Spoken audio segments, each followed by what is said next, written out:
E aí, alunos do nono ano, tudo tranquilo? Espero que estejam todos bem, todos em casa. Enquanto nós não podemos voltar para a sala de aula, nós vamos fazer as nossas aulas assim, gravadas à distância, mas eu acredito que vai dar tudo certo. Nessa primeira aula, como vocês viram aí, nós vamos tratar da Revolução Russa, que é a nossa unidade 3. Se nós estivéssemos em sala de aula, seria por ela que nós iríamos começar. Antes de começar a falar da Revolução Russa, eu gostaria de lembrar com vocês a ideia de revolução. Nos outros anos, quando nós estudamos alguma revolução, como por exemplo as revoluções inglesa, a Revolução Francesa, a Revolução Industrial, eu sempre apresentei para vocês o significado rápido dessa palavra revolução. É uma palavra que tem um significado muito amplo, tem muitos significados, mas para nós aqui, o que eu quero que vocês entendam é que revolução é uma série de fatores que causam mudanças profundas numa sociedade e normalmente essas mudanças são rápidas. Então, são mudanças rápidas e profundas numa sociedade. Essa é uma das características de revolução. Uma outra característica é que a revolução ocorre por pessoas que estão fora do poder, ou seja, elas são promovidas por pessoas que estão externas ao poder. Pessoas que não participam do poder político, não participam do poder militar e assim por diante. São pessoas que então estão desvinculadas do poder, certo? Então, mudanças rápidas e profundas nas sociedades promovidas por pessoas que estão fora do poder. Agora, falando especificamente da Revolução Russa, ela aconteceu em 1917. Então, aqui a primeira informação importante é que ela aconteceu em 1917. Mas para entender a Revolução, é preciso voltar num período que antecedeu as revoluções. Num período em que a Rússia era governada por um imperador. Aqui nós temos na imagem o Nicolau II, que foi o último imperador da Rússia. E ele está aqui cercado por sua família. Na Rússia, o imperador é chamado de czar. Czar e imperador é a mesma coisa, certo? A palavra czar ela vem de César, que era o termo utilizado na Roma antiga para os seus imperadores. Portanto, trata-se de um título. Independente de quem fosse a pessoa, receberia esse mesmo título, de czar. Portanto, nós vamos estudar agora nesse período inicial a Rússia czarista, ou seja, quando a Rússia era governada por um imperador, quando a Rússia era governada por um czar. Vamos conhecer um pouco mais a Rússia para entender todo esse processo da revolução. Começando com os dados geográficos. A Rússia, como vocês sabem, é um país gigantesco, 22 milhões de quilômetros quadrados. Além de ser um país imenso, já naquele momento tinha uma população também muito grande, 170 milhões de habitantes e habitantes de origens diferentes. Aqui vale um comentário sobre essa origem diferente da população russa. Vamos pegar o Brasil como uma comparação. Aqui nós sabemos que, em tese, a nossa população é formada por três origens distintas: pela a europeia, pela indígena e pela africana.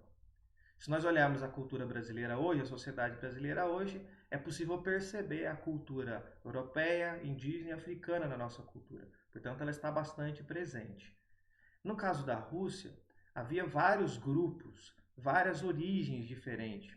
Portanto, cada grupo tinha algumas características culturais e assim por diante que eram próprias daquele grupo. Todos eles eram russos, falavam russo, compartilhavam da cultura russa, mas dentro desses grupos haviam elementos culturais que eram próprios, em alguns casos até uma segunda língua, práticas que era comum apenas daquele grupo. Nesse caso, é possível que em algum momento ocorra alguma divergência, alguma diferença, algum conflito entre esses grupos e os demais. Então, isso é um ponto importante. É uma população grande, mas que tem origens diferentes. Voltando aqui para o slide, na política, como eu já tinha dito, a Rússia era governada por um czar, portanto, havia uma monarquia absolutista. Isso significa que tudo passava pelo czar, tudo passava pelo imperador. Todas as ordens partiam do imperador, então ele tinha o controle total do poder na Rússia, certo? Todas as decisões precisavam passar pela autorização do czar, do imperador. O governo do czar era já bastante antigo, porque o Nicolau II pertencia à família Romanov. E a família Romanov estava no poder desde 1613, portanto, desde o século XVII, uma mesma família governava a Rússia. Vocês lembram que a palavra dinastia nós utilizamos quando várias pessoas de uma mesma família governaram. Portanto, aqui nós tivemos, desde 1613, apenas pessoas da família Romanov governaram a Rússia. Portanto, os russos não conheciam uma outra forma de governo a não ser aquela imposta pela família Romanov. É claro que, tanto tempo no poder, esse governo tende a enfraquecer. E era justamente o que estava acontecendo. Ele estava bastante enfraquecido. Para não falar que ele não tinha mais nenhum apoio, a Igreja Ortodoxa ainda apoiava o czar. Vocês se lembram que quando nós estudamos lá na Idade Média a Igreja Católica, houve uma cisão, houve uma separação das igrejas. A Igreja Católica Apostólica Romana, que vai ser muito forte no Ocidente, e a Igreja Ortodoxa Grega, que vai ser muito forte no Oriente. No caso da Rússia, a religião que predominava era a ortodoxa. Portanto, era uma igreja muito forte e a liderança da Igreja Ortodoxa apoiava o czar.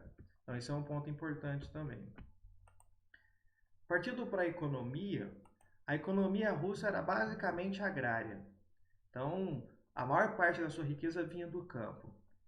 E era insuficiente. Você olha um território, é um território gigantesco, provavelmente com bastante terras que são produtivas, mas ainda assim era insuficiente para atender às necessidades da sua população. Isso porque as técnicas que os russos utilizavam eram bastante ultrapassadas. Então, era muito mal aproveitadas as terras que eles utilizavam para plantio. Poderia se produzir muito mais no mesmo espaço se utilizassem técnicas mais avançadas, mas eles ainda não conheciam essas técnicas agrícolas mais avançadas. As técnicas eram bastante ultrapassadas. Olhando para as indústrias que tinham na Rússia, também era muito atrasada. Se comparasse com as indústrias de outros países europeus, era muito atrasada a indústria. As fábricas que existiam na Rússia eram bem poucas. E ainda assim, essas fábricas eram patrocinadas por capital estrangeiro, como por exemplo da França, da Bélgica, da Inglaterra. Isso significa que eram esses países que iam na Rússia para montar fábricas. Portanto, a maior parte do lucro dessas fábricas ia para o país que investiu. Ou seja, se a França investisse numa fábrica no território russo, a maior parte do lucro produzido por essa fábrica ia para a França. Portanto, a Rússia era bastante dependente do capital estrangeiro. E aqui nós temos um probleminha. Um país que é dependente de um capital estrangeiro, de um outro país, vive sempre correndo um grande risco. Se esses países que investiram no seu território passar por alguma crise econômica, eles também vão passar. Por uma questão de lógica. Se a França está passando por uma crise econômica, ela não vai mais colocar dinheiro na Rússia, ela vai colocar dinheiro no seu próprio território. E o que ela tiver de investimento em outro país que não estiver dando um retorno satisfatório, eles simplesmente retiram esse dinheiro para poder investir no seu próprio território. Então você sempre fica dependente da boa economia de um outro país para que a sua economia não seja afetada. Se esses países que investem no território russo passar por algum problema econômico, com certeza a Rússia passará também. Então isso é um problema muito grande, ser dependente do capital de outro país.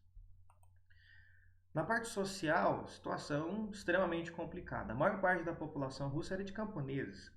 Vejam só aí na página 34 da apostila, o textinho que fala sobre esse assunto.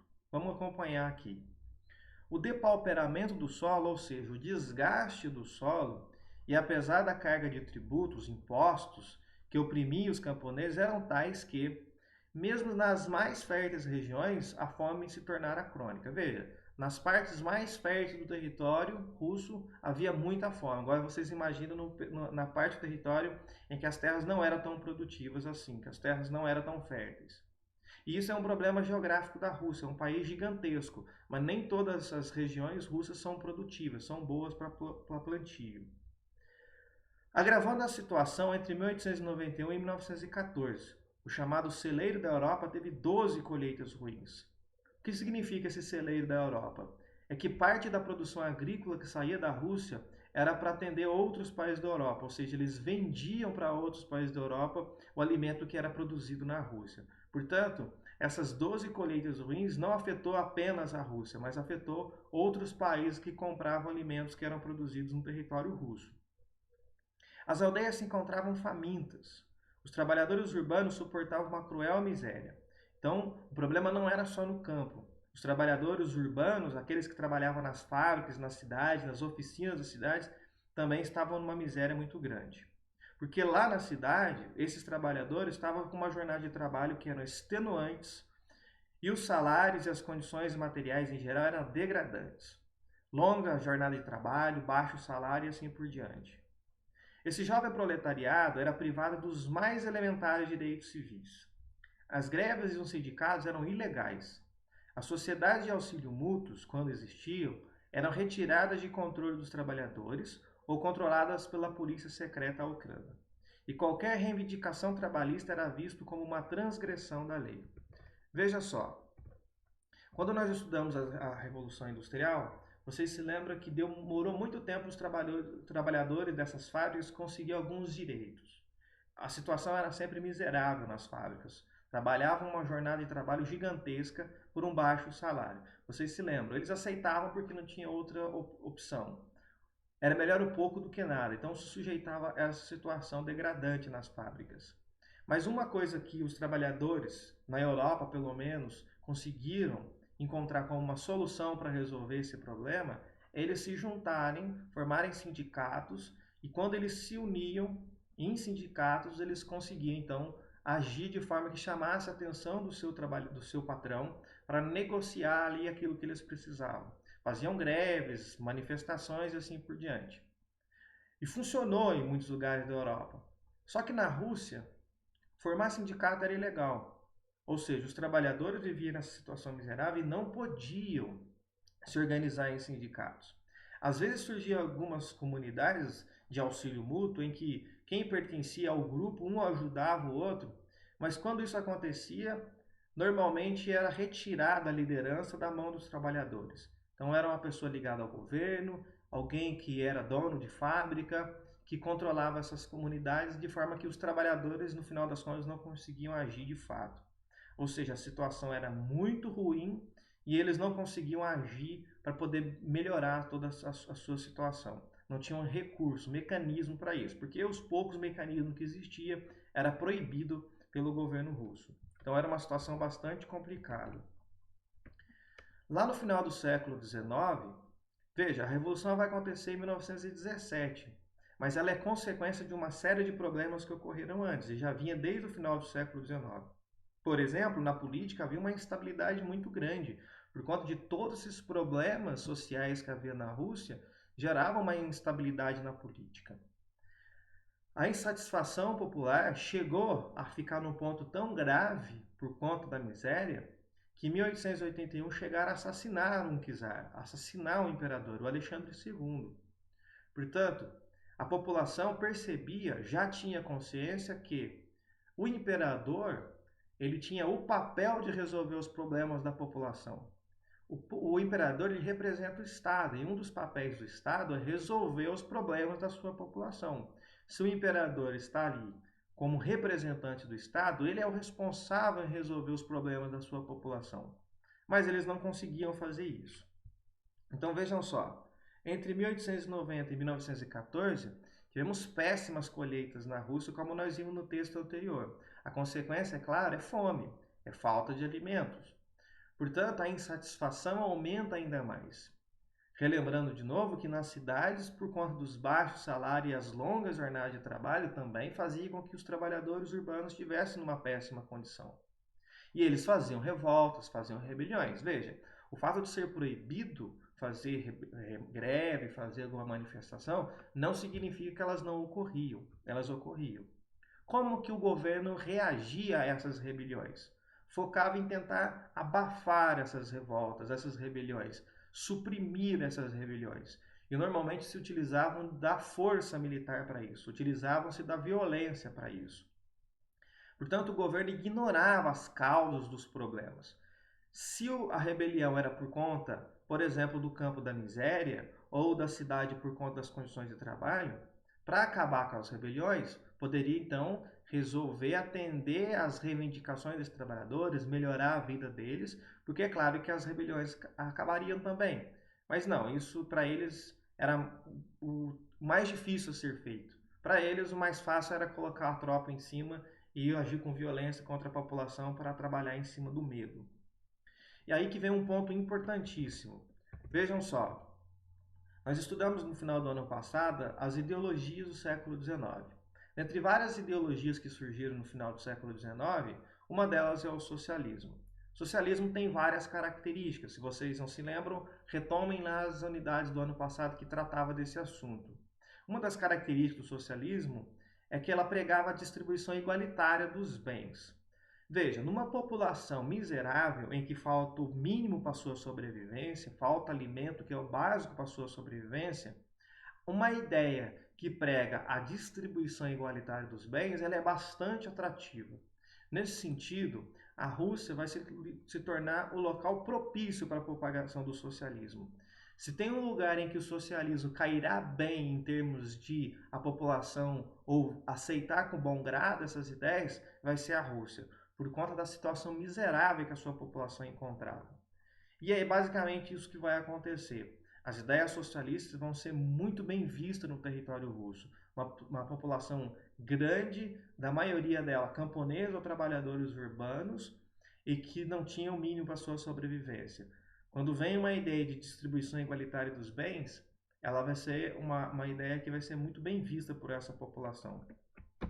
Portanto, isso tudo vai motivar uma série de transformações na Rússia. Mas nós vamos terminar nossa aula por aqui. Na próxima aula, nós vamos tratar dos partidos que surgiram na Rússia para fazer oposição ao czar. Vai ser os primeiros passos para se acontecer essas revoluções em 1917. Mas, por enquanto, nós vamos ficar nesses pontos.